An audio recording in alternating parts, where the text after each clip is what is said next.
ह्या कारवाईमुळं जे भेसळयुक्त दूध बाजारात यायचं बंद झालं, दुधाची मागणी वाढली, दुधाचे भाव कायम राहिले की ह्या काळामध्ये नेहमी दुधाचे भाव पडायचे. त्या भेसळखोरांनी हे सगळं जे काही कांड केलं होतं त्या वर्षामध्ये आम्ही अनेक वेळा प्रयत्न केला आणि पनीर हे दुधापासूनच बनवलं गेलं पाहिजे ही आमची मागणी होती. त्यामध्ये काही भारत सरकारने काही नवीन नियमावली केली होती, त्यामुळे त्यात काही अडचणीत होत्या. पण दुधापासून फक्त जर पनीर बनवलं गेलं तर कमीत कमी 30-35 लाख लिटर दूध हे पनीर बनवण्यासाठी जाईल अशी मला वाटतं.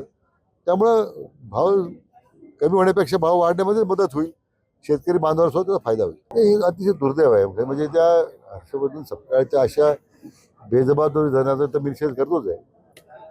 अशा राजकारणाचं स्तर किती खाली गेलेलं आहे हे दुर्दैवानं याच्यातून अधोरेखित होतं. एक पक्षाचा राष्ट्रीय पक्षाचा प्रदेशाध्यक्ष अशी विधानं करतोय हे अतिशय गंभीर आहे. मला वाटतं ठीक आहे, कारवाई होईल, सोशल मीडियामधून त्याच्या संदर्भात काही तक्रार करता येईल, हा एक कायदेशीर मार्ग आहे. परंतु राज्यकर्त्यांनी काहीतरी भान ठेवलं पाहिजे.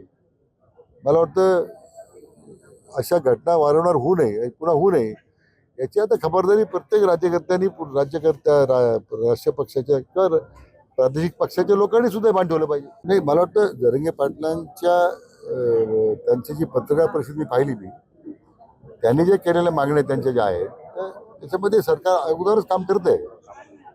आता त्या संदर्भात काही तर त्यांच्यामध्ये संदिग्ध असेल, त्यांना वाटत असेल तर आमच्या अधिकारी त्यांना जाऊन भेटतील, चर्चा करतील. त्यांची जर अशी मागणी असेल तर मी त्यांना भेटावं म्हणून मी त्यांना चर्चा करेन. पण शेवटी चर्चेतून मार्ग आम्ही काढण्याचा प्रयत्न केला, यापूर्वी काढण्याचा प्रयत्न केला. अजूनही काही संदिग्ध असेल त्यांच्या मनामध्ये तो आपण चर्चेतून मार्ग काढू. आपण आता एक म्हणजे ती वंशावळ समिती आपण जी नेमलेली आहे, गाव पातळीवर नेमलेली आहे, तालुका पातळीवर नेमलेली आहे. मला वाटतं या सगळ्या प्रक्रियेमध्ये त्या यंत्रणेने पाहणं आवश्यक आहे. त्यामुळे लोकांची मागणी दाखले मिळाली पाहिजे, पण ते इतकं आपण पारदर्शक पद्धतीने आपण त्याची कार्यवाही सुरू केलेली आहे. तर जर असे काही नियमबाह्य काही जर झालं असेल काही तर मग त्याच्यामध्ये कारवाई होणारच का.